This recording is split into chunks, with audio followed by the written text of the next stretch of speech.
Hello there guys, welcome back to Younes Talks Football, welcome back to a brand new video. I hope all of you are doing well today as we crack on with video number 1 out of 2. So make sure you guys are here and your eyes are peeled for video number 2 later on tonight. And the way to do that is, like I always say, you got to make sure you're subbed. Hit that subscribe button, hit that notification bell to be notified once I've uploaded. And on top of that, make sure you stay up to date on all things Younes Talks Football by following the socials on Instagram at Younes Talks Football, Twitter at ytalksfootball, and TikTok for extra content at Younes Talks Football as well. So make sure you're following on those. Let's get cracking with video number 1.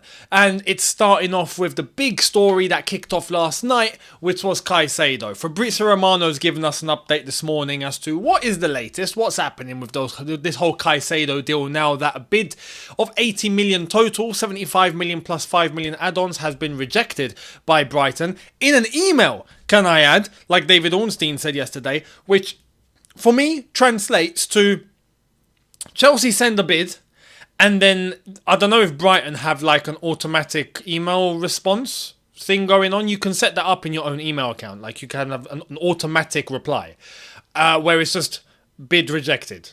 Dot. That's it. You know, maybe they've got that for Chelsea's emails that do come incoming. I don't know, but bid rejected. So what is the latest? Let's get right into it. Starting off with Fabrizio. Here it is. Chelsea are trying again for Moises Caicedo. The negotiation is still ongoing and nothing is off. The player is pushing to go to Chelsea. It could also be true that Chelsea is now looking at alternatives. This is normal. I expect new contacts in the next few days and at some point it will be time to decide. Realistically, Fabrizio has not really said anything there. Let's be honest. This is all common knowledge. But the key is to ask, when is that next bid going in? And that next bid needs to be the one. I did call for 80 plus 5, if that is to be fair. I reckon 85 million total. At last resort, the bid after that should be up to 90. 90 total. If they say no, walk away.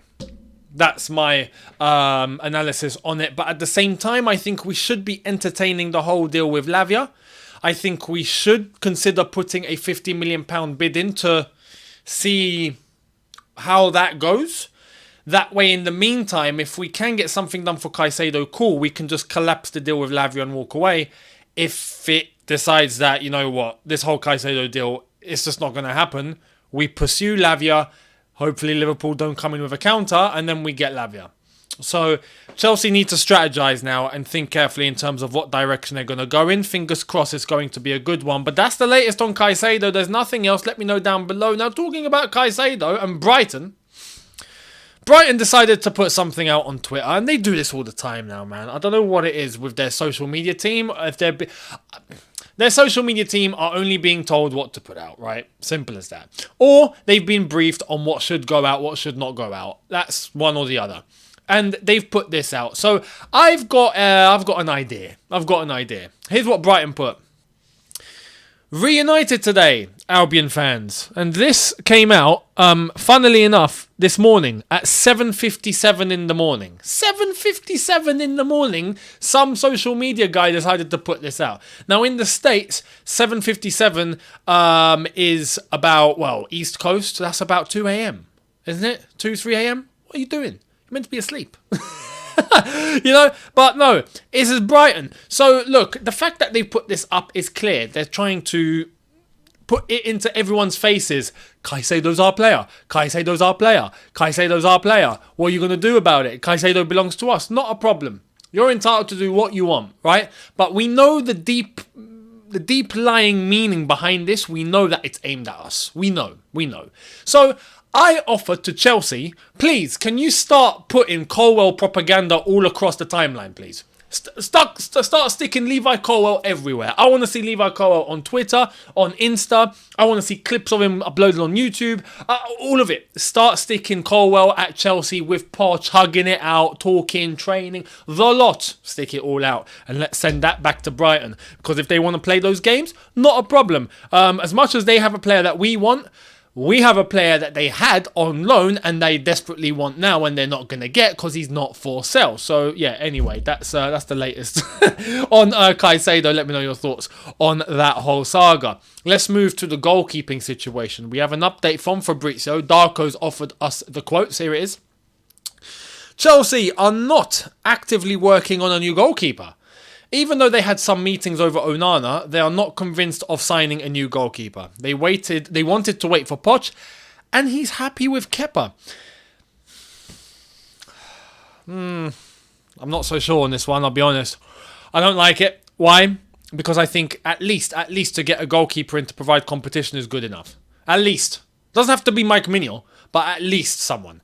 Now, Poch did say in this press conference that, Kepa's been working with the new goalkeeping staff. Poch does have his own goalkeeping staff. And yes, that's going to take time for Kepa to maybe get used to his new training methods, his new ways, what he's being taught. He needs to pick that up. He needs to learn, right? So I have to stress this because of Poch and his coaching staff. We might see a different Kepa in the season. Something that we just don't know yet because it's not been long enough. And I think that's where his faith is coming in. Because I think Poch has faith in his team and his goalkeeping coach to be able to get the best out of Kepa and get him to play in a way that I don't think Kepa's played him before. So there's that. But what we know Kepa for and how we know him as a goalkeeper, it's let's just hope long shots from 30 yards are not going to start piling in. That's it. And let's hope the main thing is his build-up play, his work on the ball. That's the main concern here. We know Kepa's a good shot stopper. Should be. We know that Kepa at times can pull off a worldie. We know that. But there's moments where he looks amateurish. It's like, how did that go in? Shot from distance. Oh my God, this gone into the top corner. Typical. Sometimes not even the top corner. Sometimes just the top. And it goes in. So there's those things that he needs to get better at, and this is why I thought the competition would be better. But we wait and see in terms of how this one's going to play out. Overall, yeah, I would like a goalkeeper, and I disagree with this approach. But let's see what Poch can do. Let me know your thoughts down below. If you do think we should go for a goalkeeper, who should we go for? Let me know down below if you have any ideas or what Chelsea should do.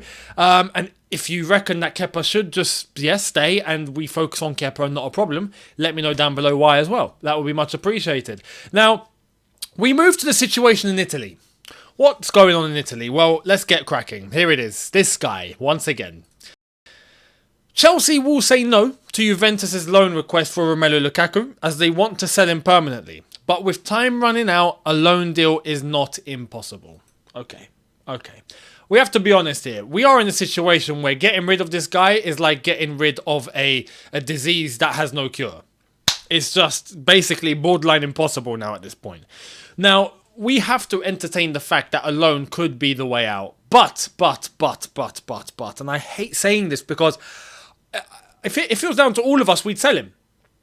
But no one wants to buy him. And I don't blame them. Can we blame them? No. Do I blame Juventus for this? No, of course not. They're doing the right thing. Well, actually doing the right thing would be avoiding the player altogether. But let's not put ideas in their head. Right now, a loan deal, okay, but there has to be one condition. There has to be an obligation to buy. I don't care. No option, no ridiculousness, no trying to get a loan, maybe another loan next. No. You get a loan, not a problem. But you give us an obligation to buy. And I don't care if it's for a bag of peanuts and a packet of crisps. I don't care at this point. There has to be an obligation to buy. End of story. We've suffered enough with this guy.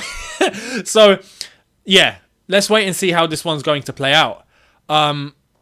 I've got a feeling that Juventus might actually consider an obligation to buy. I don't think they're going to do that immediately. I think if they're backed into a corner, then they will. Worst case scenario is they just fold the whole thing and they just don't want Lukaku anyway. And then we're just stuck. This is our last hope, if I'm being completely honest. If Juventus put out, who are we getting Lukaku to? No one's in for him. That's the scary situation here. So, yeah, Chelsea are stuck. This has turned out to be a very, very, very, very, very, very bad buy. Very bad buy. So, Yeah, we regret it, but we have to look forward. We have to move. Don't focus on the problem. Focus on the solution. The problem's not going to get you anywhere. It's the solution that's going to get you somewhere. That's a matter for the second channel, Younes Talks. Link in the description. So make sure you're heading there. New videos dropping there later. Now, let's move to other news. We have an official confirmation coming out of Saudi for... I'm not going to say this guy, because that's insulting. Riyad Mahrez.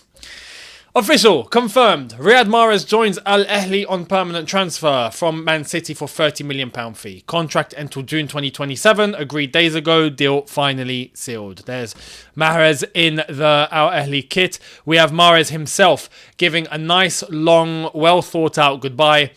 Very, very nice message overall, I have to say, with a video package of his highlights, which I can't show you because it's copyrighted.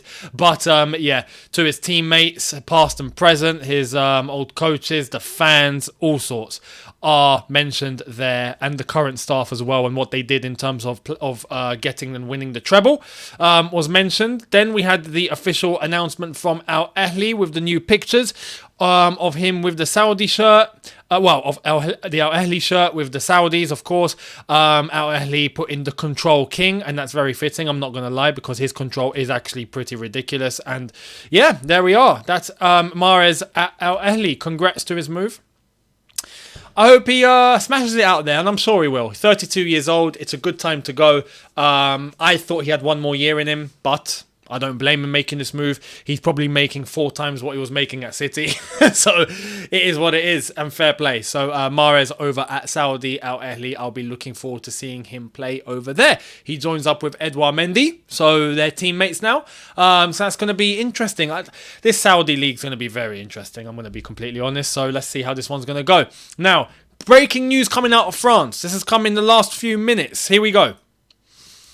PSG are on the verge of signing Usman Dembele, according to RMC.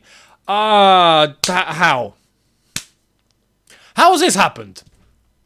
I thought Dembele was... I'm going to use a term here. I thought Dembele was proper Barca. Proper Barca. What's happened? Proper Barca. Proper Barca. Yeah, what happened? He's left. I thought when Chelsea were after him, you know what? Thank God, to be honest, we didn't get him or any of the other guys, because yeah, we were making mistakes left, right, and centre. Who knows? But Dembele at the time, I remember. No, I'm saying that Barca, no matter what, I'm sticking to the contract, this, that, and the other. Boom, PSG come in, see you later. And it's quite funny because that top comment that's put on the tweet, I'll throw it again. Yeah, replacing Neymar with Neymar's replacement. That's actually quite fitting. That. It's true. They bought Neymar from Barcelona. Now they're replacing, or well, Neymar will still be there, I'll be honest. But in terms of getting regular game time on a certain wing position, well, yeah, that's Neymar's role, isn't it? Unless if they are going to be moving on from Mbappe properly, and of course Messi's already left. Is it going to be Neymar on one side, Dembele on the other? I reckon so. But Neymar and his injuries right now are playing a part. He's not looking very, very, very fit. So, yeah, we don't know where this is heading. PSG is going to be a very interesting project. Why? Because there's going to be so many new ways and faces over there compared to before. So, yeah, very interesting to see how that's going to go. Let me know your thoughts down below on Dembele to a possible PSG. After all of what we've seen with Dembele, he turns out to go to PSG. Let me know down below what you think. And I have to end on a very classy touch. I admire this a lot. I know there are rivals. We have beef with them. Yeah, I think we have respectful beef with them, I'll be honest, because we don't hate this club. I don't think they hate us. I think there's a strong rivalry for bragging rights of London. Who we both hate are Spurs. So we do have a common enemy. But I have to say, I respect this gesture, and I think it's definitely something Chelsea should consider in the future for a certain manager that I'm going to mention, and I think it's obvious who. But anyway, let's get to it. This is what Arsenal have done today. Forever Arsene, forever Arsenal. They have unveiled a brand new statue. Pioneer, visionary, invincible. We have today unveiled a statue of Arsene Wenger outside Emirates Stadium to celebrate his incredible impact at the club. And that is the statue. It's, I believe it's, I don't know if it's gold or bronze or something, but it's him lifting the Premier League title. And do recollect that image is taken from the year that they did actually, they were the Invincibles, they won the league that year, and they got that golden trophy. So, yeah, that is a fantastic gesture. I think it's very well deserved. Arsene Wenger is a legend at Arsenal. Arsenal would not be at the levels that they are at if it wasn't for Arsene Wenger and the work that he did do at that club in the 90s into the 2000s. That was an Arsenal team, and I remember that everyone was scared of, man, frightened. I remember looking at that Arsenal team and going, "Oh, we got to play Arsenal at Highbury." Like you've lost. You've lost. It's like there's no point showing up. You've lost. And that team was just blitzing.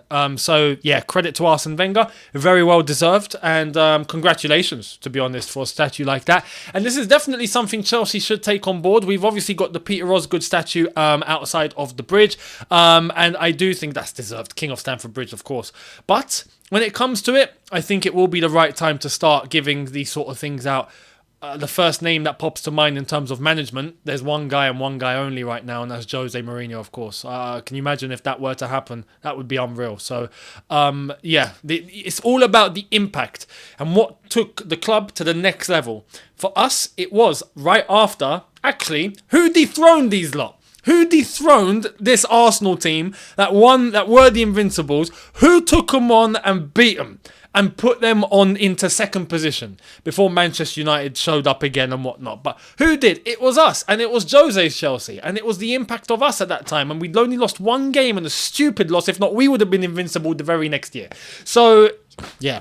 I'll never forgive Anelka for that, because he scored that penalty for Manchester City the year that we lost that 1-0 at Main Road, and it cost us the Invincibles. We didn't lose every single game after that or before that. Just that one game. Unbelievable what can happen. But yeah, congrats to Arsenal and congrats to Arsene. Very good gesture, and will be good to see it in the flesh for sure. So there we are. Let me know your thoughts down below in relation to everything that I've discussed today. And video number 2 will be coming later on tonight. So make sure you guys are here as we wrap up the entire day and what is going to happen from now onwards. We'll wait and see. Make sure you're here for video number 2, and I will let you know all of my thoughts on it. So thank you all so much for watching. Do not forget to be notified. And to know, you got to be subscribed. So subscribe. Hit that subscribe button now. Hit that notification button to be notified once I've uploaded. Don't forget, Instagram at Younes Talks Football, Twitter at Talks Football, and TikTok at Younes Talks Football for all the extra bits and content of Younes Talks Football across the web and on the socials. So thank you all very much, and I will see all of you later on tonight. Thank you so much for watching. Have a good one. See you later, people. Take care and peace.